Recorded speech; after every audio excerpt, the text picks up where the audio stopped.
the guys that I learned from were duck hunters. You know, I learned a lot. For the first 2-3 years, I didn't even blow a call when I went because they told me I wasn't good enough. Respected it. I was like, look, I ain't trying to mess up no hunt. Some people these days, they get their ego hurt when they get told they're not a good caller.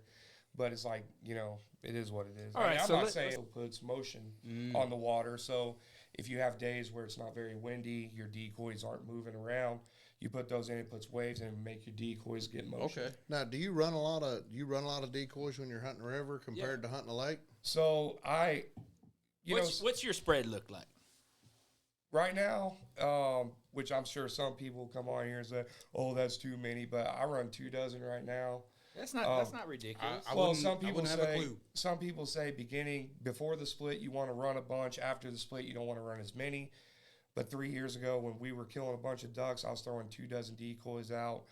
You know, mallard, gadwall, widgeon decoys, and then probably a dozen teal decoys, and we had birds coming in. So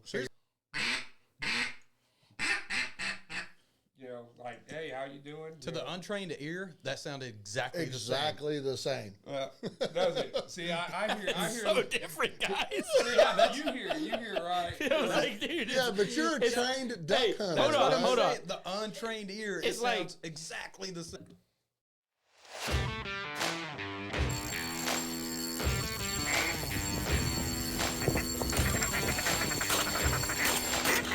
Got him.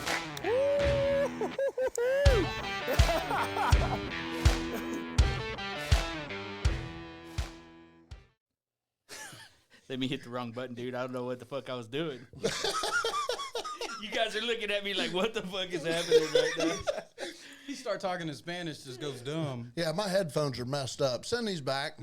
Guys, we were having such a good time before the cameras were rolling. I hit record early, man, but I don't know. Maybe we'll leave it in. Maybe we'll edit it out.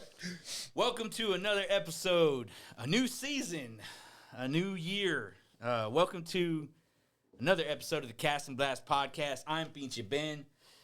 Joining me is my special panel here, Jimmy, Nasty Jim. What up? The backstrap assassin, Joe. Hello. Hello. Joe, can you drop your mic just a little bit? Get it out in front of it. There you go. We got to get that money maker going. My name's Joe. My name's Jeff. My name's Jeff. And then we got a special guest with us today. We got Mr. Donel Morrison. Is that right? Yes, sir. How y'all doing? A.K.A. Duck. They call him Duck for a reason because we're going to be talking a little bit about duck hunting. Well, we're going to be talking a lot.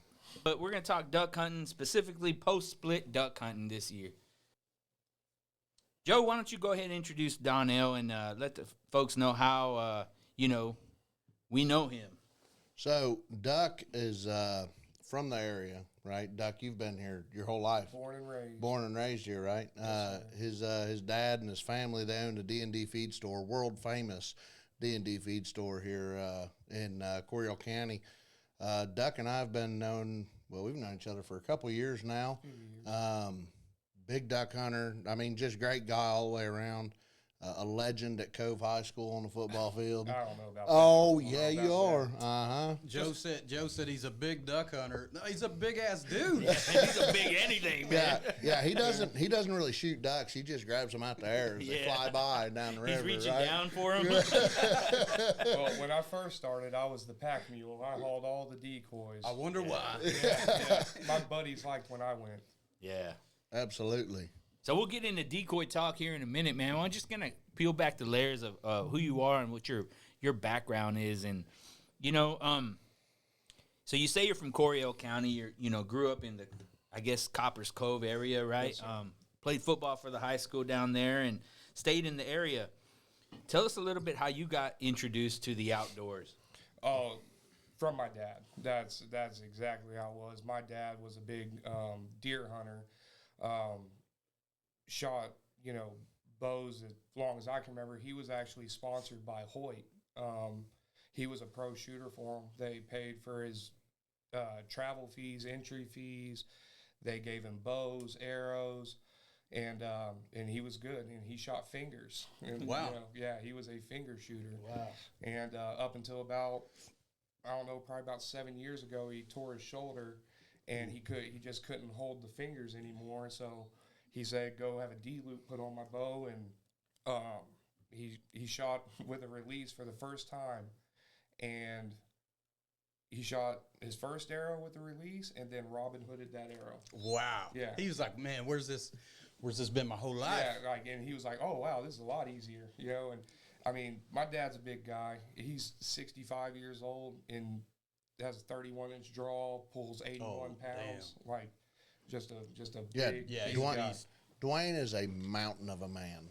Yeah, Dude, pulling 80 pounds. What you said, 31? 31 inch draw, yeah. Dude, he's just blowing through animals. Oh yeah, and he's like I said, he's a large guy, but he got me into dove hunting is what I started at, and I remember being out there being his retriever. Yeah, you know, that's how it always starts, is being the retriever. And then I'd say probably when I was about 8 years old, he started letting me hunt with a single shot 410. Hell yeah! I never hit nothing.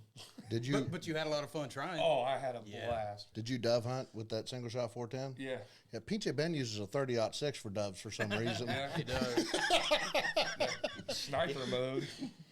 yeah. You know, one shot, one kill. But yeah, I've always been a big deer hunter, and you know, I've got some good deer on the wall. My dad has shot some very nice deer from South Texas, Kansas, Illinois, you know, and we got, you know, a little property right there by the feed store. You know, I've shot a 150 off of it. My last buck I shot, he was almost 21 inches inside. One of those good wide Texas Oh, bucks. yeah. 21 inches. 7.5 years old. Congrats on that. That's a hell of a deer. Man, that's And, a mature deer. And then I had a break where I didn't hunt. I was in the oil field, and then I was in the wind farm and got laid off from the wind farm, came home, and just finding little jobs until I was trying to get out on Fort Hood. Did you ever think about joining the Secret Service? And I know there's a height minimum for those guys. You can see over every crowd. I would have loved to do that. He's a stand-in for Chewbacca in the last Star Wars. Yeah, you ever seen the Jack Link's commercial? It's just duck. Damn it, boy. Some good jerky. Yeah, You guys can't tell about him sitting down, but this dude, he had a duck to come through my podcast studio. That's damn sure, man. Yeah. Sometimes hard to find waiters, but Don't I know it? Yeah, until you bend a knee and rip them, they probably rip every pair you get. Yeah, but I grew up loving the outdoors, fishing. It sounds like it's in your blood. Like, yeah, I mean, it's in your DNA with, you know, Dad doing what he did, you growing up seeing it. Like, it was just. So it was pretty cool at one point when I was younger, probably around 3-4 years old. My dad shot 3D, my mom shot 3D, and my sister shot 3D. Yeah, y'all are a hunting family. And so you know, my mom, she won't kill a deer to save her life. She won't kill it. But that woman, what my dad told me was she loved to bow fish. That was her thing. That's cool, dude. She loved to bow fish. She is an absolute sweetheart. Like, you walk into D&D, she's the face of D&D. Yeah. You walk in there, and I mean, it is just, you're always greeted with a smile. Yeah. You wouldn't know that she's a certified killer. Yeah, she used what my dad told me. She used to sling some arrows at some fish. What got you into duck hunting, though? So when I went to college on a football scholarship and everything, went to a junior college, you know, typical jock, didn't make grades out of high school. And further than I went. yeah, so I went to junior college, and going into my sophomore year, I had some big school offers, then wound up tearing my knee. And so I wound up going to a D2 school after that, tore my knee again, got my 5th major concussion, and my dad talked me out of playing. And I had a good buddy of mine that I grew up with. He's from Harker Heights. He was playing at a HBCU school playing baseball. So he was like, come try out. So he got with the coach. I went and tried out. I hadn't played baseball in 4 years. Was still throwing probably mid-80s. Yeah. And so he was like, we'll take you. And me and him, like I said, growing up together, deer hunting, dove hunting, we had a couple buddies over there that we played with from East Texas. And they were big duck hunters. And we always used to have arguments. Deer hunting's better, duck hunting's better, you know, back and forth, back and forth. And so they finally talked my buddy into going. And he came back. He's like, I'm not gonna lie, it's pretty fun. And so he was like, you got to go. And I was like, well, you know how I am. I don't like cold weather, which is crazy, right? It's crazy.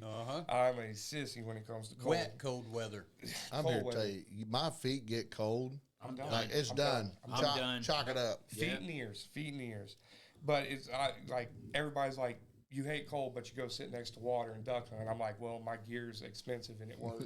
You have the right stuff. Yeah, and so the first time I ever went duck hunting in my life, my buddy David Kipp, shout out to him because I thought he caught hypothermia. He let me use his waders because he knew there was no holes in them. He used our other buddies that got us into it, Chris Blackman and Houston Carroll. He used one of theirs waders. They had holes in them, but they said they patched them. They were patched. So we're standing out in a lake out in East Texas, about thigh high. And about 30 minutes into it, my buddy Kip goes, they got a hole. They got a hole. Now, when we pulled up to the lake, it was 27 degrees and sleeting with a 20-mile-an-hour north wind. Now, being a deer hunter, I'm like, the deer are bedded down. So I was like, do ducks fly in this? Yeah. And they were like, oh, absolutely. I was like, well, that's crazy. You know, I was ready to go home. If I was a duck, I wouldn't. No. I was ready to go home, to be honest with you. I was like, this is too cold for me. But they were like, yeah, they fly. So we get out to the spot, get set up, and 30 minutes in, he's like, I got a hole in the waders. He's like, my left boot's filling up. And I was like, damn, that sucks. I'm warm. That sucks. That sucks, nerd. Yeah, so my buddy Kip, me and him, we're like best friends, but you would never know. Yeah. All we do is just talk shit to each other, and it's awesome. Isn't We that do how a lot of that. That's how all friend groups should be. Other people are like, y'all are friends, and we're like, yeah, we're good friends, but If you don't, you're not a friend, right? yeah, like I'll give him credit on things, but I won't give it to him to his face. I'll tell him he sucks at everything. Yeah. But so we get to hunt. Next thing I know, we're hour and a half in, and he looks at me and he's like, teeth chattering. Purple lips, teeth. Yeah, like cold. I'm like, go over to the bank, take them off. At least you're out of that. And I remember the first group that came in was about 20 gadwall, and when I seen them coming in, cupping up, instantly hooked. I was hooked from that moment. And then the end of that hunt, everything went good to hunt. We shot a 4-man limit. First time ever going. We're picking up decoys, and I step in a hole and sink up to my neck in this water. And somehow I came out of it. And then now me and my buddy Kib, we're both cold, so we get back and we just go to the truck. We didn't help pick up nothing. I'm taking my ball and going home. Yeah, I was like, man, take me to the apartment. I'm ready for a hot. For you to fall into a hole and come up the water up to your neck, buddy, that's the Marianas Trench. That isn't just a hole, right? I was thinking there's an 80-pound flathead down there just waiting on me, Yeah. And but somehow I came out of it, but I was freezing. But I got instantly hooked. So after that, I ask you this because, I told you just a minute, actually the cameras may be gone. I was like, I don't do a lot of duck hunting, not because I don't want to, I just haven't done it. I know Ben and Joe do a lot of duck hunting. They know a hell of a lot more about it than I do. So I'm going to sit here and try to learn some things, fellas. Oh, no, I don't know nothing about duck hunting. I know they fly and they taste really good. My extent of duck hunting has been with Jimbo.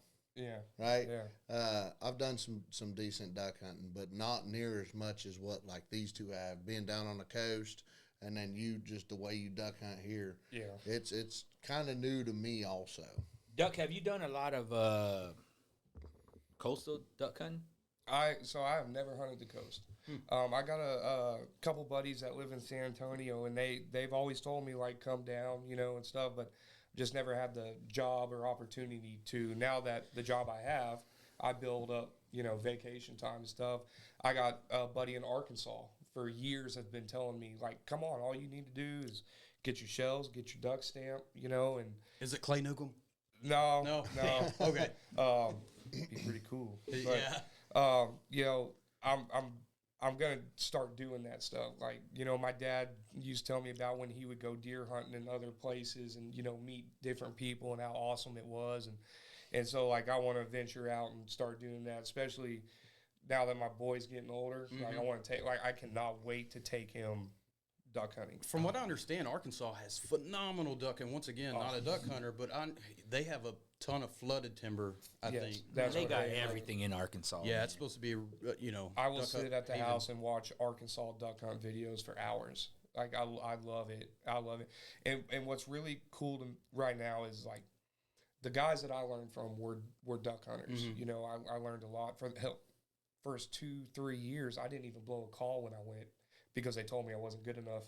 And I've respected it. I was like, look, I ain't trying to mess up no hunt. Some people these days, they get their ego hurt when they get told they're not a good caller. But it's like, you know, it is what it is. All right, I'm so not saying I'm good, but... Let's talk about that. So, you know, here's the thing. We're going to get into, you know, a little bit of depth into duck hunting. But, you know, one of the biggest things that, you know, a lot of duck hunters know, those that know, right? Calling. To call or not to call. Here's the thing. You've been out a lot. You've had guys out there that are kind of novice, or, you know, they're probably not. Man, what is your advice to a new caller that's out with duck hunters who can call? Like, what is your advice to them? You know, because I know I'm not the best caller. And when I'm out with some, you know, guys that are, you know, getting after it, man, I'll just let them call. I practice when I'm driving around and doing my thing, you know, prior to season, and I'm trying to, you know, get my cadence down and do all those things. I'm better at like feed calls and all that, you know, but I'm thinking, you know, a lot of hunters don't understand, you know, just because you have a call doesn't mean you need to be calling, you know? Right. Yeah, like the gentleman we know makes the J2, Jimbo. Yeah, Jimbo. I ducked when I was first getting into, I think it was year 3 or 4, I went with him. He was telling me about the spot he has, and he was like, it's crazy. It's shoot, reload, lay down, shoot, reload. And I've had some other people tell me, you know, that before, and I went with them, and it was nothing like that. Nothing but blue skies? Yeah, so the first time I went with him, I was like, well, let's see what this guy's really talking about. And it was exactly how he said it. There, you throw out, 3 to 6 decoys and no calling at all. Yeah, they're just coming in. Them throw birds out about wanna 3 be deeks. there. You know, early season, you know, you can call, but late season you don't call as much, is because those birds have traveled all They're the way educated, down, man. and they've heard every duck call from, you know, Canada down. Yeah. Yeah. Kind of like the dove. We were talking in dove season. By the time those ducks or dove get down here, they're like the damn, you know what I'm saying? They're like They're taking evasive movements like them planes we flew into Iraq on, dude. Yeah. Dude, man. I've seen some doves do some serious shifty shit to I get assume away the from some bird shot. The ducks are the same then. Yeah. Oh, absolutely. It's crazy. Yeah. I've seen multiple videos, like on TikTok. You'll see, you know, a group of mallards coming in, cupped up to land, and the head will stay here, but their body will do a barrel roll. Mm-hmm. You know, That's crazy. it's insane Seen how it. awesome those birds are. I've seen early teal do shit like that. And it's just, Early teal are just hard to dude. God God jet planes. damn. It's Jet like planes. trying to shoot at an F-15, Yeah. dude. It's and like they're low and fast, dude. They call them rockets or some shit. Yeah. Whatever they call them, I'm here to tell you, they come in at about 650 Mach mile Most of an the hour. time, I call them SOBs and MFers. Yeah, because no I'm shit. Dude, early teal is so fun, but damn, it's hard, man. Them sons of bitches are so fast, man. And it's hot. it's So like if an you had- 18-inch jet, you know? Yeah, I mean, if you had a duck season, you know, if you had to narrow it down to one, you know, obviously we got open seasons in different zones. What would you say is it, you know, early teal? Is it, you know, early season? Is it, you know, prior to the split, post split? Beautiful. Let me know what it is that, you know, kind of gets your heart pumping. Well, so for me, especially being here in Texas, it's always late season. It's always that, because unfortunately a lot of times we don't get birds here until late season. It don't get cold till late. I wish there was some way that they could push our duck hunting season back. So you know, let's to talk the about end of that. February or something like that. Let's talk about that. I have a theory, and Jimmy and I talk about this a lot. I have a theory that I think we need to get with, you know, Texas Parks and Wildlife and talk about season adjustments, because here lately, you know, it's like by the time dove season opens up, so to speak, they're gone down south. You know, duck season is the same thing. It's like it doesn't get cold till later here in Texas. Sometimes it's snowing in February and March, right? We need to do some kind of adjustment because I feel as though the seasons are aligned, and I have a theory behind that. But what is your take on like the season? Like, do we need to move it to the right, to the left? I just wish it get pushed back. Like I said, Push back to the left. Yeah, I mean the first part of the season before the split, it's rough. Or it's not cold enough. Yeah, hasn't been cold enough up north to push them down. And so, I wish they'd push it back to at least to where our season would end, into February. So like November to February? Yeah, something like that, I think that would be a better post-split. That would make sense. I mean, even based off what we seen down on the lease we had, there was a bunch of tanks and ponds down there, and they would fill up with ducks in the later season. Mm-hmm. So about mid-December to late December, those ponds would just fill up with ducks. But you're not going to see one before then. Yeah, it's like right now, it's rough. The spot that I'm hunting on the river, I hunted 3 years ago, and me and my buddy, every time we went, it was two-man limit. The last day I took another buddy, we 3-man limit there. And then, last year, or the next year, I tore my bicep, so my season got cut.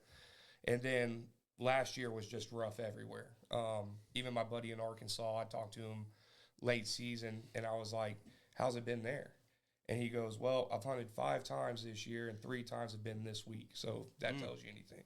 Yeah. So last year was just rough. But, like, right now, we went opening weekend, and we saw probably about 50 birds, Didn't have a shot at many. Had 2 good groups of teal come in, but, shitty shooting, rusty shooting. Yeah. And then the next weekend we saw 15. The next weekend we saw 30. So we went this past Sunday, we saw 10. It's going to be hit or miss until you finally find that good weather, It sounds like. Well, like 3 years ago when me and my buddy were killing all those birds, we hunted the month of January. And that's when we started hunting, and it was awesome. So it's like January is when they start getting pushed down. That's why I was like, I wish it would run to the end of February at least. And you're hunting more river ducks than you are lake or pond ducks. Ponds. Yeah, I hunt a lot of river because I have private access to it, so I don't have to worry about people setting up on me. 80 yards and sky blasting birds. So how crazy is that? How big is the difference compared to, river hunting compared to lake hunting? Because I feel like river hunting would be a lot faster paced. Right, you're sitting on a river in a bend, and all of a sudden it's just like ducks. Yeah, so I'll tell you, what makes river hunting exciting is you don't always see them. Right. And I mean, there's been countless times we've hunted the river where it was slow. I mean, we're leaned back, just talking like we are now, and over the tree, the overhang over us, 5 birds come in and just dump right down, and you're just like, oh God, What do I do now? Yeah, I mean, ponds, lakes, you're pretty open, so I mean, you can see them coming, but you just never know what's going to come in. It's kind of like deer hunting a small area where you're not, you don't have a big open field. Right. You're in the timber, and you got a small shooting lane. Just watch that. Right, and so what's pretty cool about river hunting also is like pintails, mallards, like. You don't see a bunch of them on the river. They like, like especially pintails. They like big bodies of water, lakes, big ponds, stuff like that. They go down the coast and everything. But every once in a while you will catch one on the river, and that's like a trophy bird. Right. That's like shooting a 160. Yeah. Not poaching or anything. But for which bird? A pintail. A pintail. So as a new or as a non-duck hunter, I do want to duck hunt, and I've heard you mention all these, sensuous. I've heard you mention all these different ducks. I don't know how many different ducks are, but would it be a hard question to answer to say, talk about the most, prominent ducks and the difference between, or what they are, the difference between them? So there's definitely a lot of species. Yeah, I don't know all of them. I don't know all of them. The most prominent ones, in your area. In this area where, you're shooting wood ducks, teal, gadwall, widgeon, mallards, pintail, you know, hooded mergansers, redheads, you know. I think we have a lot of teal compared to a lot of other places. Coots. I don't know nothing about duck hunting, but I know don't shoot the coots. You don't? What? You don't shoot coots? Oh, I've always been told they're just horrible table fare. All right. You're talking to the guy here who I check them after they're down, brother. You can't if I ain't with somebody who knows that, you know, that's them mallards right there, dude, that's a hen, you know, we're limited out on that. Dude, how do you know that? I'm busting them till they freaking hit the water, Hey, bro. look, I'll never forget my first duck hunt ever, and it was on Stillhouse, I believe. And we pull up to the ramp after we were done duck hunting, and I had shot a gadwall, right? It's my first duck ever. And we were pulling up to the bank, or to the ramp, and this guy has got all these ducks laid out on his tailgate. We were like, oh, man, yeah, that's real cool. And we walk up, and they're all fucking cormorants. I was like, my buddy Jay looked at me and goes, get in the truck, we're getting out of here. Get out of here, yeah. I was like, well, they didn't look like ducks. Those are some weird looking ducks, Got bud. whooping cranes on the back of the Yeah. So is that a pink tailgate full flamingos. of red-tailed hawks? yeah. So, you know, he just asked, you know, what kind of birds is there around here? How the hell do you tell what kind of bird that is when it's flying at Mach 54? They do have characteristics, man. So, I'll let you get into it. One of my good buddies that I learned a lot from, he hunts the coast, Nick Schumar. He's down in San Antonio. That dude, eagle eyes. Early teal season, we were hunting Stillhouse, and he was showing me some calls, you know, and everything. And all of a sudden he stops and he looks and he goes, there's some teal. Yeah. And I'm sitting there and I'm like, where? And he's like, out past that row of trees out there. Those trees were a long way out there. Yeah. And I'm sitting there and I'm like, I don't see them. And he goes, they're out there. And he starts calling and he goes, get down. Yeah. We squad down and I'd be damned, they came in. And I was like, how do you see those? Yeah. How'd you even know those were teal? Yeah. So one thing he taught me was wing beats. Each duck has different wing beats and everything. So, you know, when they fly over, of course, you're going to know the difference between a teal and a gadwall just on size. Yeah. But Yeah. You might.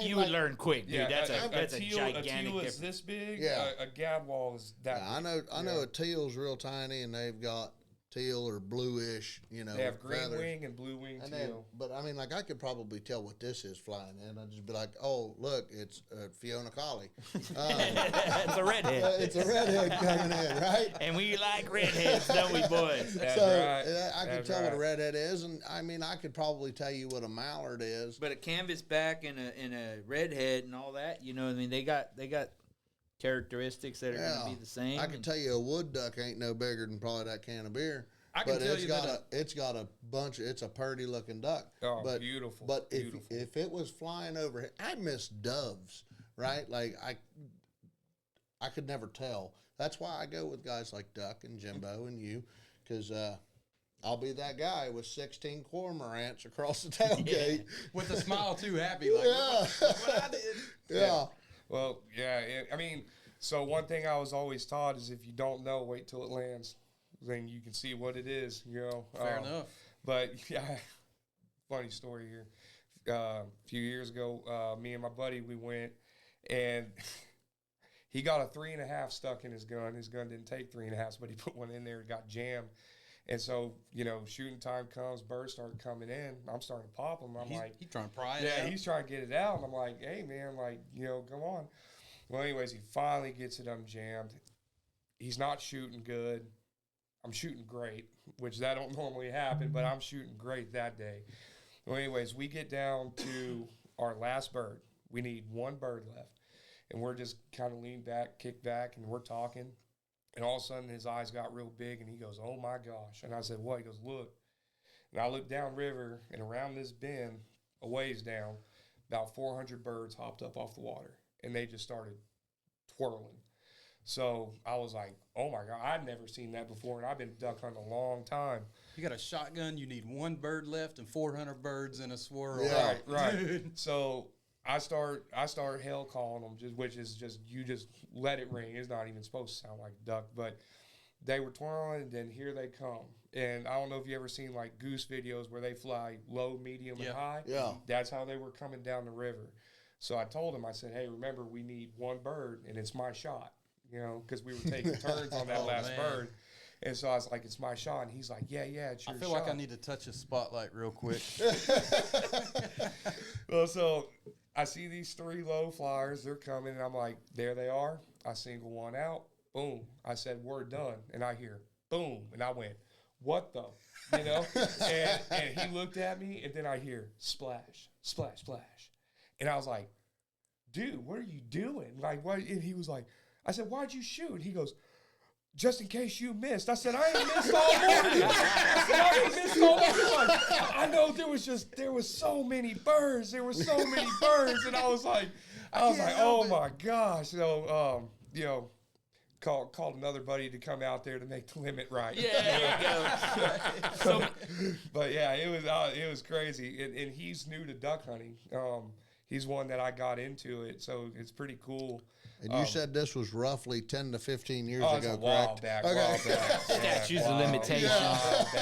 While back. Yeah. Few years. Yeah. But yeah, it was funny because he had never seen that many birds. I had never seen that many birds at one time, and I'd hunted a lot longer than he had. I bet that happens often, I mean, hell, we talked about it on your video. Mm-hmm. Fuck it happens, man. It happens. So, duck hunting, right? You got invited to Jimbo's holy grail of duck hunting. If you had never duck hunted before, didn't have any duck hunting gear, what would you tell yourself now if you were showing up green to that hunt, what to bring? Oh. Well, if you're hunting with Jimbo, it's bring a gun, a buttload of shells, and a burlap sack. Well, Jimbo, bless me, he had a layout blind for me when I went with him. So, really? Yeah. Jimbo, I hope you're watching this. Appreciate you, Jimbo. Yeah, I might have to go to Facebook Marketplace or something. Yeah. He took care of me, But it's mostly necessities. What does a new person need in necessities get into duck hunting? Like as far as like hunting, like your hunting gear. Let's do this. You're gonna walk somebody through the gear you need to take them on their first duck hunt. Okay. What would you recommend them? And I'm a guy who's buy once, cry once kind of guy, because these duck hunters, we get a little crazy when it comes to gear. Yeah. All right, so let's go with shotgun. What shotgun would you recommend a new duck hunter? I mean, what I started with a Remington 870. Perfect. Old Faithful. That's there's one in every house almost in America. Because country house. I have dropped that gun in the river, where I had to pull it out of mud, empty the water out, never jammed on me. It's just Old Faithful. That's what I call it. I still shoot a pump to this day. Like, I don't get a semi-auto or anything. I'm like, I don't need it, I can see how a pump could be good is when you're in situations like you said you and your buddy was, if you got a semi, man, and you need 2 birds and you got 400 birds flying through, you take 2 shots, you're killing 6 birds. So a pump could be a smart gun to use. Yeah, I mean, I've just always used a pump, and I'm just kind of old school. I got now the gun that I have, it's a Winchester SXP. When they came out, at the time, they were the fastest pump shotgun on the market.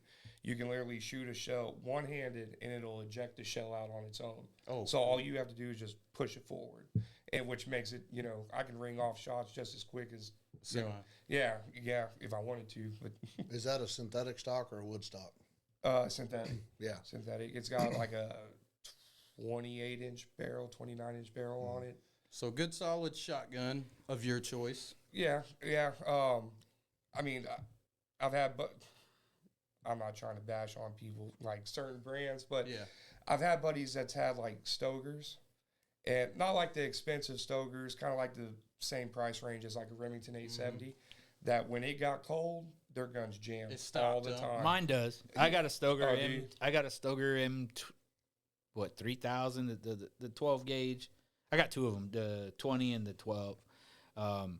And I ain't gonna lie, that's the one that was jamming on you, and you were having down in trouble South Texas, yeah. Yeah, so I mean, it's great when it comes to, like, if I got to dig that son of a bitch out of mud, yeah, it's gonna do well. But I do have trouble ejecting certain shells and sizes out of it, But When that gun shoots, it shoots well, though. it does. Yeah. I mean, it's one of those things. It's a preference, At the end of the day, whatever you have is gonna work. I don't care if you got a Mossberg freaking Maverick 88. You're gonna shoot some. I do got a Maverick 88. It'll work. Yeah. So like my nephew, he last time we went, he has 2 different shotguns. He has a Mossberg and a Stoger, and he brought his Stoger, and it was pretty cold that morning. It was probably about 38. So next to that water, it was probably 30. Yeah. And his gun, Best hunting weather ever for ducks. yeah, it's crazy. But he would go to shoot, and his gun would not shoot the first shell. He would go to shoot, it would click, he would eject it, and it would shoot the second and third shell, but it wouldn't shoot the first one. That's crazy. Yeah. It is That's Yeah, that's frustrating. Yeah. All right, so we got a gun. You got to have a gun to shoot ducks. What else we need? Depending on where you're hunting, if you're hunting ponds, you don't really need waders. If you're hunting lakes where you're going to be standing in the water, rivers, stuff like that, where you're going to be walking in the water, you definitely want some waders. Me personally, I don't get waders where the boots are, the insulate is under 1,200. Oh, yeah. But it's because I'm a sissy. Like I said, if my feet get cold, I'm done. Call it sissy or smart, one of the two. I don't know. So mine has 1,600, and I'll still wear a regular pair of socks and 2 thermals. Yeah. But What's your go-to brand for waders? I know a fellow that has a problem with the boot size fits, but the upper half doesn't. So if you just so happen to know a good brand of waders. You know what's crazy is a guy, a customer of my dad's, he was one of the first people that got me into duck hunting, gave me my first duck call. Yeah. You go to his house, and I mean, there's mounts everywhere, and there's cool mounts. Like, he has 4 mallards mounted. The first one has 1 curl. 2 curls, 3 curls, That's 4. sick, Oh, dude. that's Like, cool. yeah, it's cool. so, it was so That's cool. so cool. That's It was cool, cool. yeah. And but I mean, there's just mounts everywhere. He got me hooked on this website. It's called Rogers Sporting Goods. It's out of Kansas City, Missouri. Yep, I know. I was about to say. I know love that site. Yeah. And my waders that I wear right now are the Rogers brand, and they're 5mm thick, and then 1,600 in the boots. And for those of you that don't know, Rogers, you got fishing gear, hunting gear, camping, anything outdoors, it's out there. Check out Rogers. It's pretty cool. And they have awesome sales all the time. They all have the sales. time. They'll have, now they sell ammo.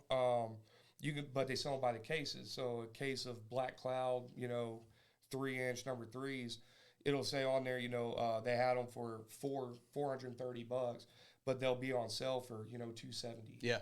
And everything. I was like, he got my decoys that I've bought, the agitators that I bought. I have my decoy bag I bought from Roger. I love that. Yeah. Rogers, if you're listening, we'd love a sponsorship. Yeah, hey, just Roger. saying. Yeah, I'll rock all your gear. Yeah, but hey, you just said something that I've never heard of. What the hell's an agitator? So, agitator is That's my ex-wife. that's my ex-girlfriend. You sure that's not an aggravator? No, that one's mine. This is the agitator. Well, mine's both. My ex is both. Yeah. But no, it's a duck butt, and it sticks out water. Has a pump on it, has a little hose, and it'll shoot water, and it hits up against the duck butt, splashes water, and what it emulates is ducks feeding. Okay. Diving and feeding aggressively, and when it sprays that water, it rocks and it tilts. Well, that also puts motion on the water. So if you have days where it's not very windy, your decoys aren't moving around, you put those in, it puts waves and make your decoys get motion. Okay. Now, do you run a lot of decoys when you're hunting a river compared to hunting a lake? So What's your spread look like? right now, which I'm sure some people come on here and say, "Oh, that's too many," but I run 24 right now. That's not ridiculous. Some have people say before the split you want to run a bunch. After the split you don't want to run as many. But 3 years ago when we were killing a bunch of ducks, I was throwing 24 decoys out.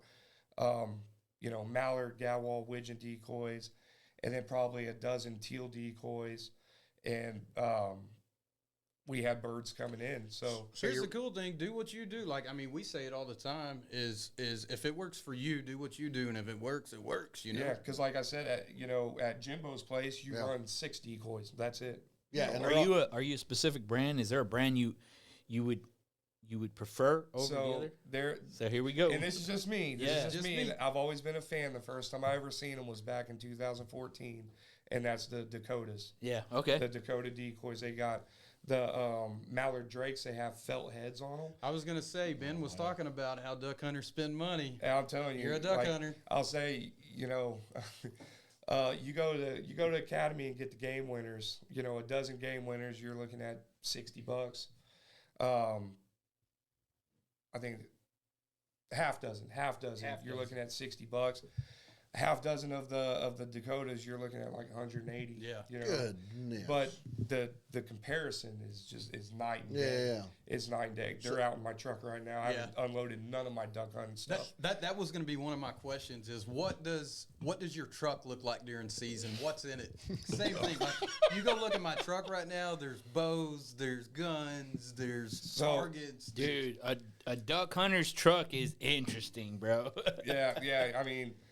There you'll find face paint. Yeah. You find empty energy cans, beer cans, Hunt Brothers, in the back. Hunt Brothers pizza slices. Dude, those are No, right now it's the little Christmas trees. Yeah, those are bro. Yes. Those are thank you. Yes. But part of me is just lazy and I don't like unloading my truck. But you go back there right now, there's 2 bags with 2 dozen decoys in it. The agitator's back there. My waders are back there. My shell bag's back there. Your go bag. Yeah. Ready to go. So when you run your spread, you run a variety of ducks. So right now I just run straight mallards. I run mallards and then I'll have the teal off because a lot of times like teal will mingle with bigger ducks, but a lot of times they kind of stay off by themselves and do their own things. And so we'll throw some out over here, and but I run the mallards just because it's a bigger decoy. So if they're flying high and they look down, it's more noticeable. That's a good tip or trick right there. That's smart. You setting up any mojos? So I was running mojos before the split, and we were hunting one day, and we had some groups work a couple times, and then they would flare off. And I said I think that the mojos were flaring them. So since then I haven't ran mojos. Right on. Last week, not this past weekend, last weekend was the first time that I ran the agitators, and we had wood ducks landing in our spread. And if you know about wood ducks, they have a mind of their own. Whatever you're doing, do it. Yeah, I mean, honestly, if you get wood duck decoys, it's pointless because they are going to land where they want to land. Whenever. Yeah, it doesn't matter. They sound like the turkey of the water. Yeah. I mean, you could have the greatest spread. I mean, everything you are wanting, and they will fly right by it and go land 100 yards down. Yeah, they sound like the turkey of the water. In a tree. Yeah, in a tree. Yeah, or on a gravel bank or something. And so the fact that they were coming in, landing in the spread, it was crazy. Did that tell you that you done something right? I mean, they feel comfortable doing that. If you got Woody's doing that, then does that tell you that your spread was right? Well, that's what I like to think. Sounds good to me. That's what I like to think. You know, there's certain way you set up decoys. It's not just go out and just throw them all over the place. Can we talk about that from like start to finish, like strategy wise, like from you scouting, like looking for a place of scouting from start to finish, starting scouting to the hunt? Let's start with wind. So when I, especially hunting a river, because you got river banks coming up and everything, the first thing I do is when I get to the spot, I'll try to figure out which way the wind's blowing. Do you e-scout that spot before you get there, or do you just, are you? So this year I did. Okay. This is the first year that I've ever scouted the river.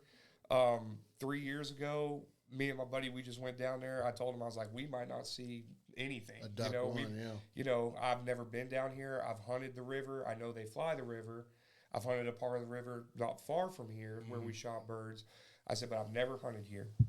And he was like, if we just see a bird, I'll be happy. We wound up shooting 8 that morning. Hell yeah. And then we noticed they were kind of going down river from us. So the next time we went, we walked another 200 yards and set up down there, and that was our honey hole. But when I get there, you know, I look at the wind because those birds are going to use the wind to land. Okay. So we'll just say, you know, if it's blowing this way, and they're flying with it, they'll circle around, and then they use the wind to slow down. Just like a helicopter, they're going to come in with the wind to the face. Yeah. That's how. So I up and come figured down. that out, and then, you know, what I was taught setting decoys up, you want to set it up to where they have pockets in them. So what I was taught when I first started was you set them up in shapes like they have pockets, like a U or a W. Oh, I see. You know, a J. I've set them up where there was a J, an S, a sideways S. There's 2 pockets on both sides, and he can attest to it. I'm sure you can. Ducks are very particular. Like if they see something in your spread that they do not like, they will not land there. Keep moving. Or if they see something, you know, laying on the ground, like if you pull up to where you're hunting on the bank and everybody gets out of the truck and a 4x6 orange blanket falls out of the back seat of your truck and is laying on the ground behind you. Very specific. Yes, very specific. The ducks will come in and they'll see that and go, yeah, no. Yeah, not today. And then you're just angry because you don't know what's going on. You get up and turn around and Structure and all there's those a child's things. blanket laying on the ground behind you flapping in the wind. So perfect Never happened. example of that. A few years ago when me and my buddy first started going down there, we were hunting. We have this group of widgeon come in, and they come in, look like they're going to land, then they flare and they fly off. So I start calling, I flip them, they come back around, they come in like they're going to land, they take off. They do that 3-4 times, and then they finally flew off and then come back. So I was like, sitting there thinking, what's wrong? Next group comes in, same thing. So I looked at my buddy, I told him, I said, they see something they don't like out there in the spread. They don't like it. And so I went out there, I went out there and I moved 4 decoys. Out of 2 dozen, I moved 4 decoys. Went and sat down. 5 minutes later, the next group came in. First time coming in, boom, landed right in there. So that's weird. From the outside looking in, duck hunting, like I said, I haven't done a lot of it, so it looks like go out, throw some decoys, sit there and shoot some birds. But there's a lot of thought, strategy, science, and knowing the animal. Like we always say, you have to know that damn animal before you go hunt it. Yeah. So just sitting here hearing this, like I'm soaking it in like a sponge and learning right now, actually. Yeah, And I'm sure learned- there's certain calls you got to, like you don't want to use this call when they're this Right. far out, this far. It's great, and you know, in nature, you know, ducks have language just like we do. Yeah. So they have greeting calls, they have comeback calls. You know, group flies over and they want them to come back. There's a call they do as a comeback. Go like, hey, come back here. You got any calls with you? Yeah, I was gonna say. Yeah, bro. Let's do some examples of. Well, I'm not the best, so don't judge me. No. Yeah, Facebook. Yeah, Facebook. The fact that you got bands around your call. And Oh your- shoot, there ain't How no many- bands. I wish there was. Yeah, you can't tell me you're not a good caller and you got to land your. Have you ever shot a banded duck? No. No? And I have so last year I had a rule because I never shot a wood duck. The guys that went with me, I told them if they shot a wood duck, then no, they didn't shoot a wood duck. I shot a wood duck. So that's kind of the same rule I have with a band. I said, if you shoot a band, no, you didn't. I shot a band. Exactly. I said, I bring y'all guide fee. I don't charge y'all nothing. Yeah. And I said, so the band can go on the lanyard. But you know, you sitting there. You see some birds off in the distance. Do I need to scoot back from this, or is it Maybe gonna be too just loud? a Just little turn your bit. head sideways. Yeah. And that'll be Okay. all right. So you know, if we're sitting there and I see some, you know, we see some birds fly and they're kind of flying from us, you know, I might sit there and I'll sit there, give them a couple basic quacks, just, and then I'll hit them with a, you know, that's like Sounds like a duck, quacks like Yeah. a duck. Must be a duck. So you know that's like a comeback call. If you got birds that you see they're coming to you, you'll hit them with, you know, I'll hit them. I always start off, I don't know why, it's just a habit. I start off with like a basic quack every time. And so like I'll hit them with a greeting call, you know, just,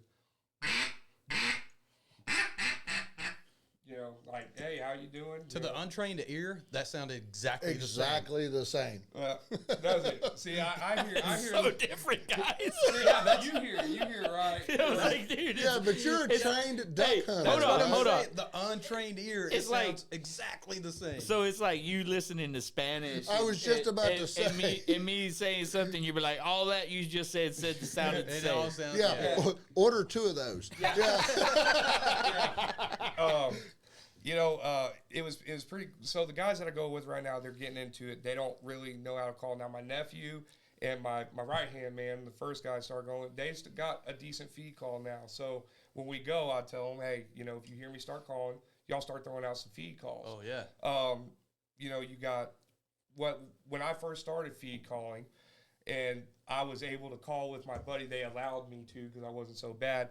It was just basic, just almost kind of little chirps. I just sit there and I just like that. So, that's just kind of where they're sitting there. They're just feeding, getting off little, and that's the hen. That's the mallard hen. Everybody that don't know, a lot of people think when they hear that quack sound, they think it's the male. They think it's the drake. The drake sounds way different. Yeah. The drake sounds more when he's sitting there swimming around. He'll go just like that. But everybody thinks it's the drake that's doing the quacking when it's really the female, the hen that does it. So if this weekend I took a couple buddies with me that they're good callers. Yeah. They know how to call.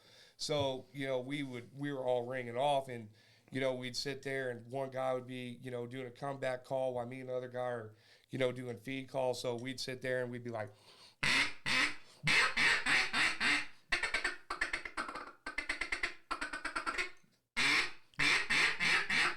like that. But that's a duck, man. You got 3 guys doing it. That's a bunch of ducks. Yeah, and it's pretty cool when you do that and you see those birds flip. That heart rate gets up, and that you hit something that they're like, hey, Yeah, that does got to be a good feeling. Those birds either fly away or keep flying. You hit those calls and they come back. Yeah. Oh yeah, that's got to be exciting. So let's talk about the activity, right? So you see birds flying away.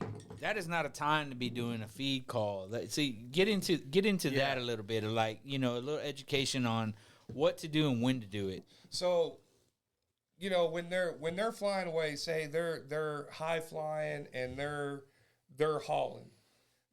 You let out what they call a hell call. I don't really want to do it. It's loud. It doesn't even really sound like a duck. But you just let it just. It's an attention grabber. It's just a sound. Yeah. And then you'll see them flying, and you hit that sound, and you'll see them turn, and you watch them, and they start working back. Well, that's when you start hitting them with the, comeback call. As they get closer, you hit them with the greeting call. Then you start feed calling. So when they're there, they're like, oh, they're feeding down there. And it attracts them in. Yeah, it's really cool to see and hear. Like I knowing, I know hunting, and I know calls, but I don't know duck calls. And like you said, you just broke down the process. You're gonna hit them with that, I guess, the hell call you call. Right. If they're going. Yeah, if they're going, you're gonna get their attention. Yeah, you've been out there on the water with me when we were in the lease, and there were no birds on the pond, but hit a few calls, and then get them coming in, and then now you got them in, and you do different things, and you're all like, sounded good to me. So yeah, but that's cool. There's all those different calls in steps as they come in to make them feel more comfortable. And I associate it. I love to turkey hunt, so I associate it a lot with turkey hunting. It's very. It's like a crow call or a hoot. Like you're just trying to shock call a turkey. That's what I'm trying to associate it with, I guess. Exactly. It's like what I kind of compare it to is like you're deer hunting during the rut. You see a nice buck walking away from you. You try grunting at him. He don't hear you. So you throw a snort wheeze at him and he turns around. And now you got his attention. Now you start grunting at him to bring him back in. Now I understand. Yeah, that's a good thing about being a deer hunter. I can break it down for you. Jimmy, why don't you go ahead and try to run one of them calls? Oh, you trying to embarrass me? Hey, this one right here. This one right here. Oh, I'll give you a better one. It's an easier one. This is a double reed. Double reeds don't take as much air to blow, so these are good for like first time callers. Give me one of your hard. I want you to do it, and then I'll try it. I don't give a shit. I got no shame. As what? What do you want me to do? Just give me a call. I'm gonna mimic it. I'll just give you just a basic This is gonna quack. be good, boys. All right, here we go.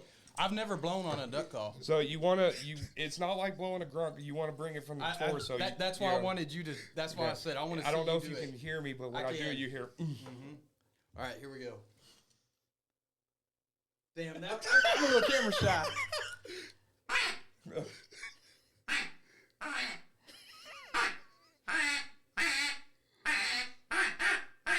I tell you what, you couldn't call coyotes. There You couldn't call ducks, but you could call some coyotes. I could call some coyotes. I think I stepped on a Dutch hound one day. It sounded just like that. When you see me calling, you see me working my hand. You gotta imagine like your hand is the beak. The cup. Of the duck. Okay.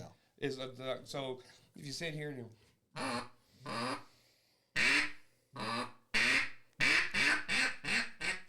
Yeah. All right, let's see what Joe's got. Oh no, I gotta drive later. Here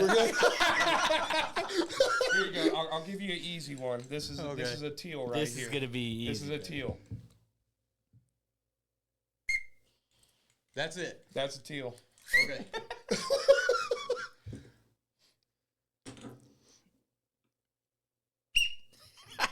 You didn't hold it right.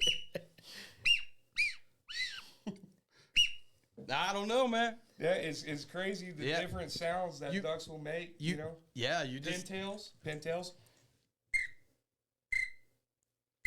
That's widgeon. That's a widgeon, dude. I know a widgeon sound. Yeah. And then gadwalls, they go. That's all they don't really make as. So do you have a preference brand of calls? So the one when I hunt, the one I blow the most is this one. It's a zinc power hen.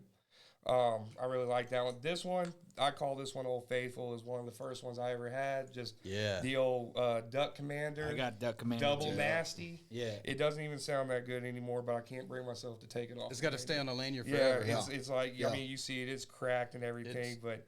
Every once in a while I'll pick it up and give it a little blow. It's earned a spot on the lanyard. Yeah, I can't. And then this is my badass call. That's what it says, badass. Oh, it is a badass call. Yeah.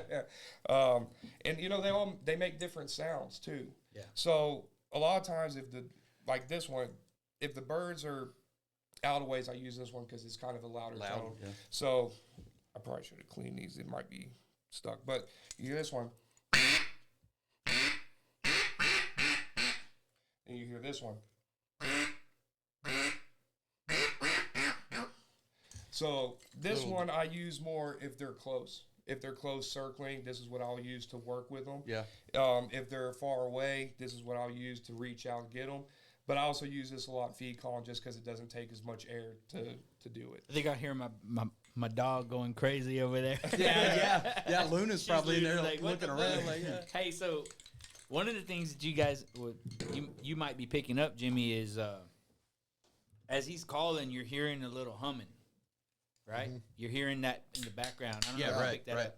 So he's pushing air from his diaphragm. He's not just pushing air from his mouth. Yeah, I thought I was too.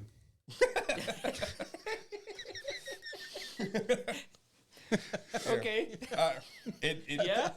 You thought you were, but it didn't sound quite like it. Not quite like it. Yeah, and that's one thing. It's like me picking up a turkey call right now. You know. I say it all the time. I sound like I'm calling seals or something. You know what I mean? But it's learning the language and trying to mimic it and doing all that. And when I first started bird hunting, one of the old timers that was giving me tips, he told me, go sit at a city park. Yeah. Go sit at a city park and listen to those ducks. He goes, and then try to mimic what you hear. Don't do Carl Levin. Oh, dude, did you hear? Bro, did you hear? No, a body just came out of there 2 days ago. Were you guys fishing? The park. My son was the day before.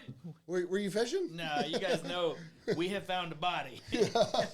We found it. No way, really? Yeah, they found a body, and God rest her soul. I believe it was someone here local, an elderly woman. Oh, I still haven't heard. I don't know. Yeah, I've never heard. Oh, that's horrible. But that's our park right here. Like, man, a stone throw. Yeah. I could probably reach it throwing a football. Yeah, between Carl Levin and Lady Bird Lake, I don't think you want to go to either one of them. Lady Bird. At this point, Well, yeah. I'm good. You're good. Well, yeah. I don't know if Jimmy's I don't know I'm, about I'm Jimmy. good. I'm They'll good. see Jimmy's legs and be like, "That's it." We can track him from anywhere. Man, so if you could hunt one species, one duck all year round, what duck would it be? Wood duck. Wood duck. I just love them. Like, ever since I started duck hunting, before I even knew what duck, I mean, obviously everybody knows what a mallard is, you know. Yeah. But before I actually knew what the duck species was, I just used to say the duck with the mullet that has all the colors in it. If Mullets Joe was make a duck, everything better, If I brother. was a I'm sorry. duck, I'd be a wood duck.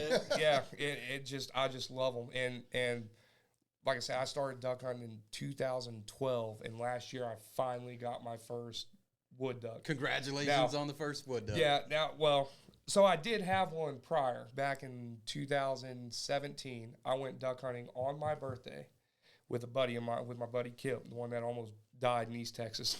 Is your birthday in June? January. Oh, okay. So we went on my birthday, and we're down at the river, we're hunting, and we had some birds flying late, so he was trying to call his dad, like, hey, can you go pick up my daughter for me and all that? And his dad wouldn't answer, so we're kind of getting to the end of the hunt, and we see this duck swimming downriver towards us. And it gets close enough, and he goes, that's a wood duck. And I'm like, oh, God. So he tells the guys, hey, duck gets the first shot. You know, it's his birthday. He's always wanted to shoot a wood duck. Like, he gets first shot. So so it gets in about 30, 40 yards. His phone goes off. He didn't have it silent.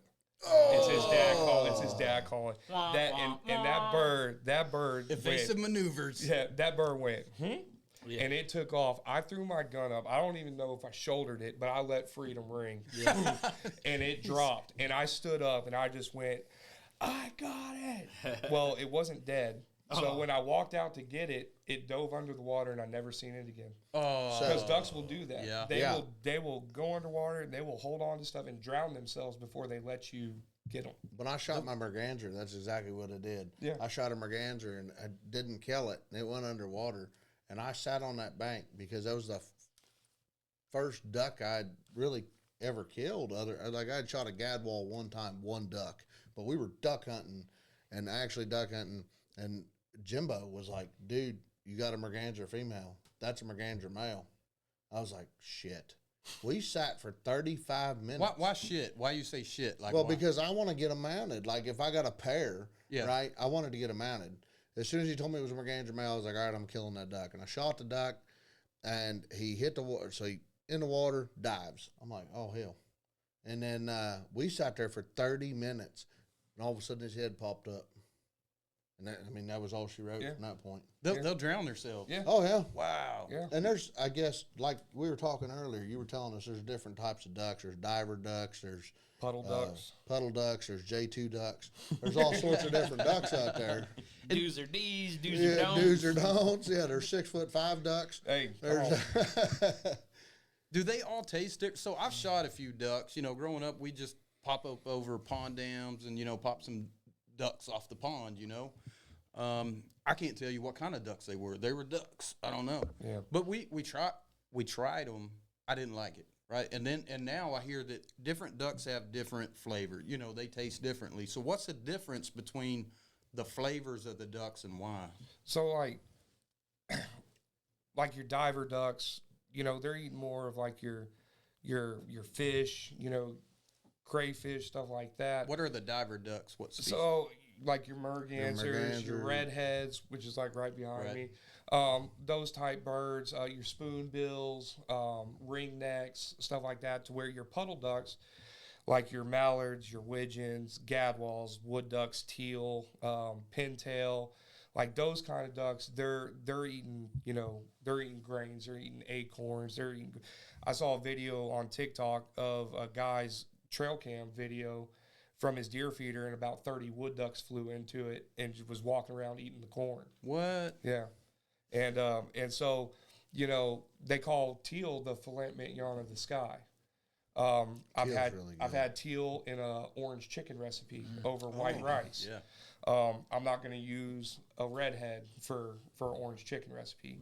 Redheads I'm using for like gumbo, you know, stuff like that. And Now you're speaking my language. Yeah, I had a buddy of mine shoot a big mallard, cut the breast out, wrapped it up around a jalapeno like you do with dove breast, and ate it. Said it was amazing. Does the meat look differently between like divers and puddle ducks, or No, does it it's all just look the same? it's like a dark, it's like a red breast. red, It's just, Yeah, the red purple. Yeah, I mean, I've seen, but it all looks the same no matter what type duck, right? So, yeah, just teal's gonna be smaller. when you- Wood duck's gonna be smaller. So what's your favorite? What's your ribeye of the sky?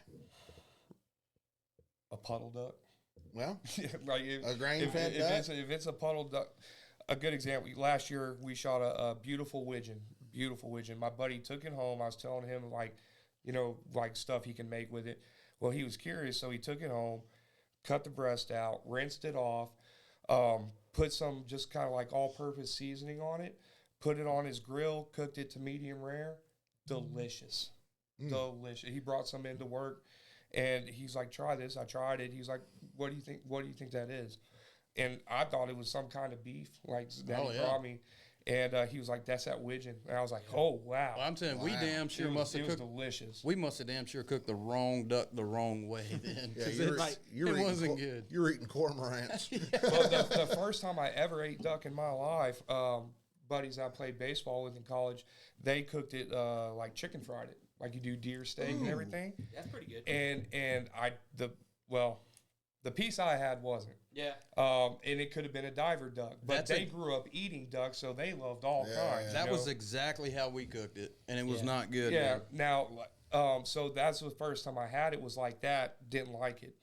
About 2 months later, me and a buddy of mine were out at another friend of ours, and his old man made stir fry with it. And he was like, hey, there's something on the stove. Y'all want some? And I was like, well, it's something different. I'll try it, And I went and tried it, and I wound up eating 3 bowls of it. It was delicious. And I'm a big boy, so Yeah, three bowls. Yeah, it was so good. I kind of seasoned mine like tacos, and I was talking to my chiropractor the other day. He's like, "Of course you do, man." But yeah, man, I'll just season them up and make little with corn tortillas, and I'll do like cilantro and onions, Like and, street taco type deal. dude, they're so bomb, and my family loves them. Instead of pastor, you got pato. Hell yeah, dude. El pato tacos. And people and we like them, a little lime juice on them, man. They go hard. Could you do like a duck ceviche? Probably not. I mean, I wouldn't do that because it's. I mean, more you of a red- could. it's more of a red meat. I mean, I do it with deer heart. I've never tried. He got it. real quiet for a minute. Hey, look. I will tell you this.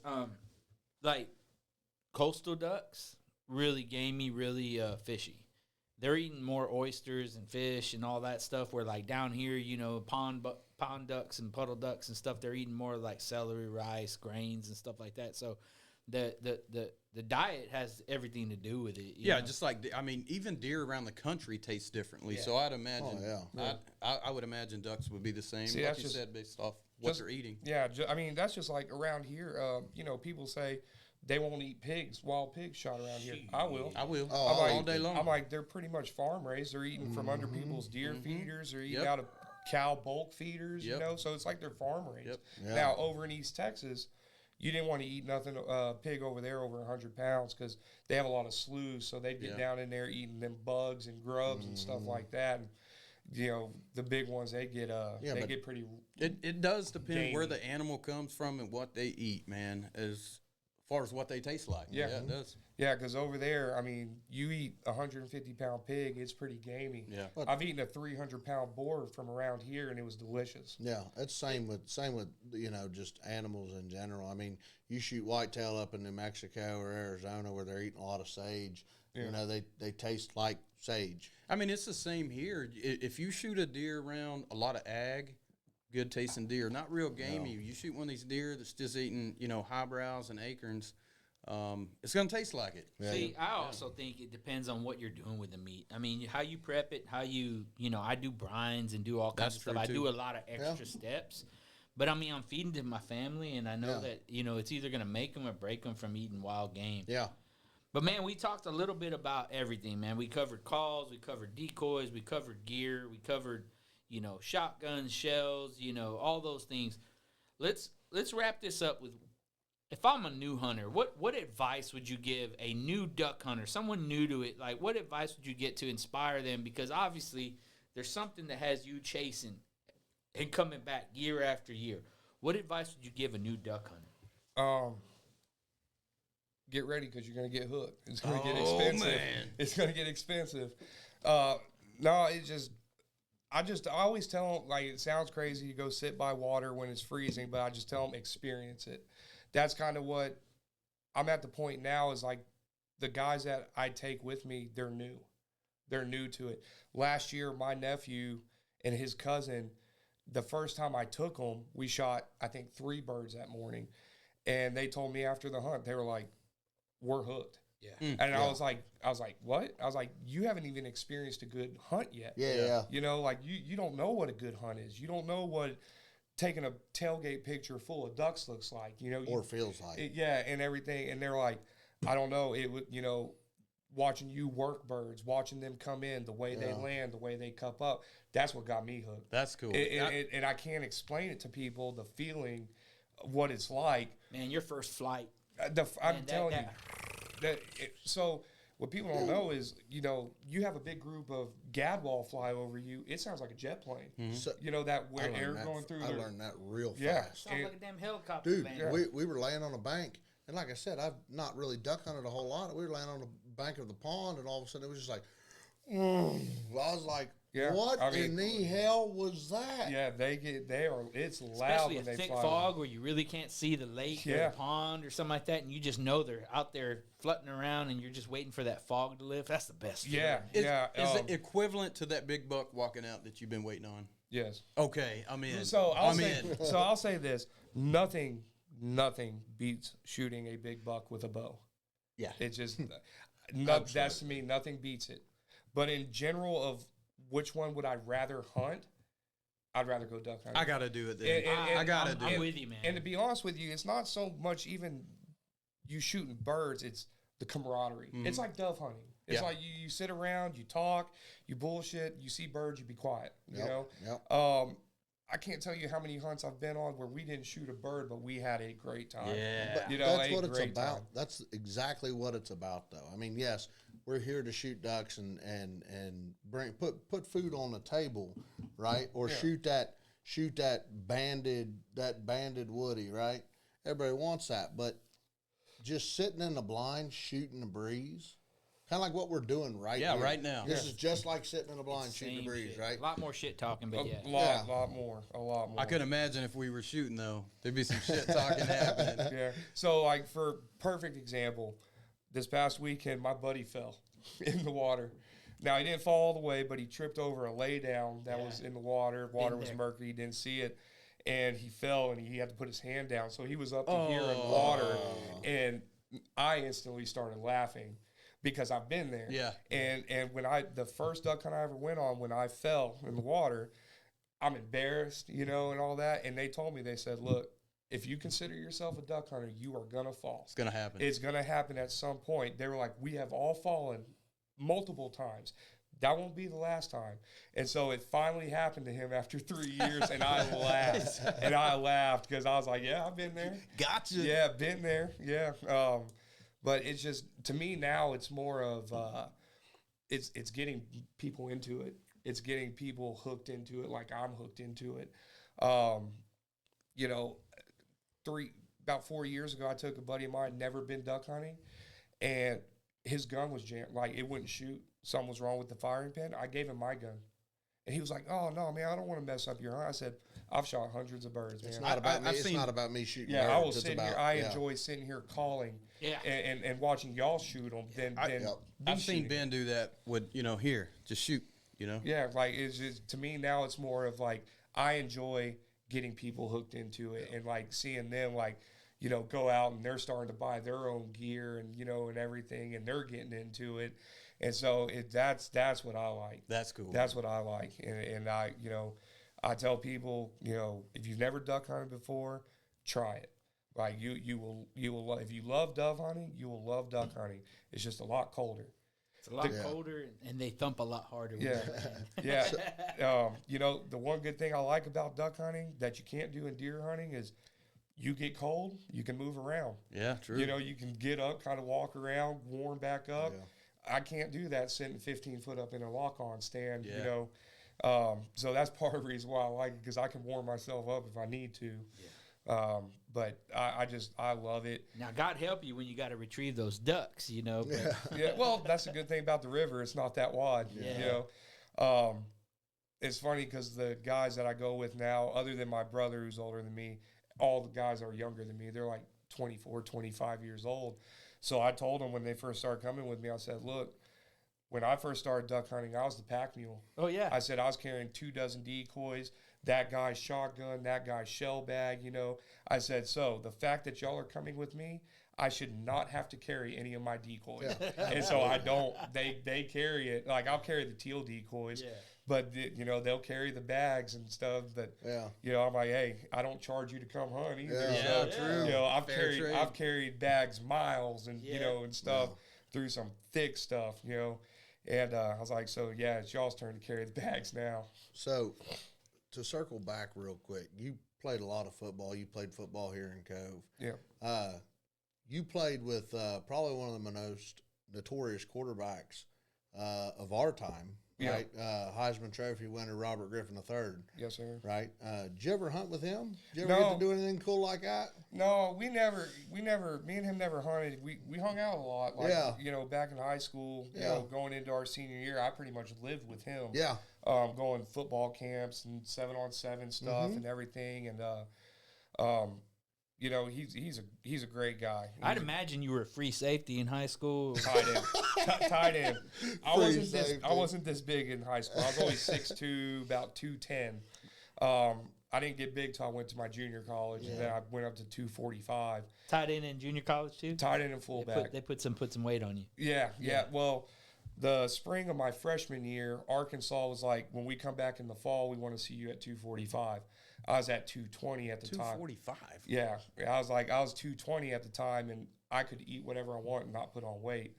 Well, I lived with a buddy of mine the summer going into my sophomore year. He was kind of like my big brother there.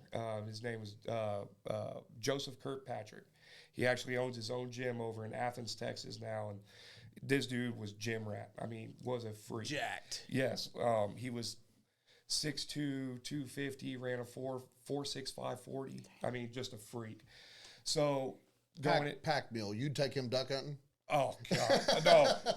I would carry his stuff. You know what I mean? Like, I just be like, give it to me. Yeah. Like, he was just a freak. I mean, one of those freaks in nature. Yeah. And so I told him, and he goes, I can get you there. He goes, you ain't gonna like it, but I can get you there.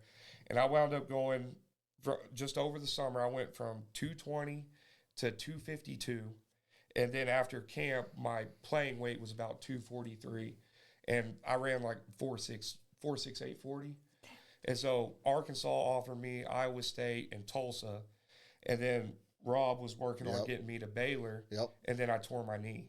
In fact, when he was at Baylor and he tore his knee, I tore my knee the same night. Wow. And so I think that's part of the reason why me and him remained close is we were going through rehab together. Journey, yeah. I still talk to him to this day. I went a few months back. I went to his Hall of Fame inductee for high school football up in Waco. He called me and asked me if I'd come to that, and I was like, that's cool. Absolutely. I'll be there. How cool is that to be in a room while RG3 is getting inducted? Pat Mahomes is sitting across the room from you. Yeah. How cool is that to be sitting in that room just as A nobody?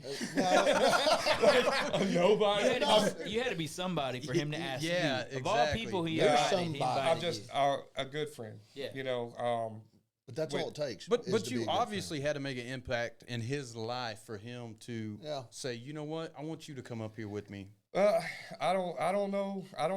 Like I said, we were on the same coaches pitch baseball team together, and then after that, like, we didn't see each other until we got back. Like, I knew about him in junior high because I had to play against him. Yeah. And I just knew he was a hell of an athlete. So did you world go to class. Cove or did you I go went to to Cove Junior High. He went to SC Lee? Yeah. I'm the real bulldog. Yeah. We were Hey, bull pups. that's where my boys are. Yeah, so yeah. How do you go from a cougar to a bulldog? Yeah. No, but I just knew he was a really good athlete, and I didn't even really remember him from playing coach's pitch. And then we come in freshman year together, and we were battling for the starting spot, he took it over, of course, but he was faster than me. That's what he had. As far as throwing the ball and that stuff, we were there. He was just faster than me. So I was always a starting tight end, backup quarterback. Right. Same thing, my sophomore year. Then I wasn't my junior year. Then my senior year I was, also. Yep. I'd hate to be the guy that says I lost a spot to RG3, yeah, right? Yeah. So I used to joke with him a lot back in the day. I was like, if you never came to Cove, I said I would have been the quarterback. I would have taken us to state. I'd have been Heisman Trophy winner. I would have went to Baylor. I would have won the Heisman. Got drafted number 2 overall. I said, but thanks for ruining my life. I said, but now here I am, government employee out on Fort Hood, help my dad out at his feed store. So what you tell him is you owe me a duck hunt in Arkansas. Yeah. So I think that's one thing that just. One reason why we always stayed close, because when he was at Baylor and he became a big name, he told me there was people that we went to school with him, hey, get me this, give me that. I never asked him for anything. No. I never asked. I said, hey, if your mom or your sister or somebody can't make it to a game and you got a spare ticket, I'd love to come watch. Let me know, I'll bring you. But I never asked for anything. When he got drafted to Washington, I went to his first wedding. So I got to meet the owner of the Redskins. I asked him if Mike Shanahan was going to be there, because I've always been a big Mike Shanahan fan ever since he coached for the Broncos. And he said, no, he won't, but his son will be. And I was like, okay, that's cool. So at the time, me and my girlfriend at the time, we're sitting down in the lobby of this expensive hotel where they're having it at. And the door's open, and I look over. Here comes Mike Shanahan. Now, I've met some famous people before. I've never been like a starstruck type person, right? And so I turned and I looked at my girlfriend and I said, that's Mike Shanahan. And she goes, who? I said, Mike Shanahan, he's the head coach. And about the time I turned around, he was walking by and he looked at me and he goes, hi, how you doing? I said, and all I could do was go, like that. And I couldn't say nothing. I was just like, That's one of the moments you think of as you're going to sleep at night. 40 years later, like that one time I made a weird face at Mike Shanahan at RG3's wedding. Yeah, he was probably like, hey, it was nice of them to invite that guy. Here, I'm so glad he brought so glad he brought the Make-A-Wish kid in. Yeah, he was probably like weirdo. But later, what was pretty cool was after the wedding, up on the roof of the hotel, they were, having cocktails, getting ready for the reception. And me and my girlfriend rode the elevator up with Art Briles and his wife and Mike Shanahan and his wife. Wow. And so I'm just sitting there like, which Art Briles remembered me from when I went to a U of H camp with Rob and our running back, Troy. He remembered me from there. And then from when I was at my junior college and stuff. And so I was like, you remembered me? That's like, pretty impressive. That's awesome, I was like, that's crazy. And which I heard he just got a head coaching job again. I can't remember who it was for, but congrats to him after what he went through. I was always a Briles fan, and so it was pretty cool meeting those caliber of people. And then the thing is, y'all think I'm big. Those linemen make me look. Oh yeah, I'm sure. Like, I bet. In boots, I'm almost 6'6", and this guy sat in front of us during the wedding, and when he stood up, I had to look up to him, and I could have hid behind him. Wow. That's how I was like, offensive lineman? He said left tackle. I said, yep. Yep. But yeah, he's, like I said, Rob, he's always been a good guy, humble guy. He still sends my parents message, happy birthday to my mom, my dad. That's cool.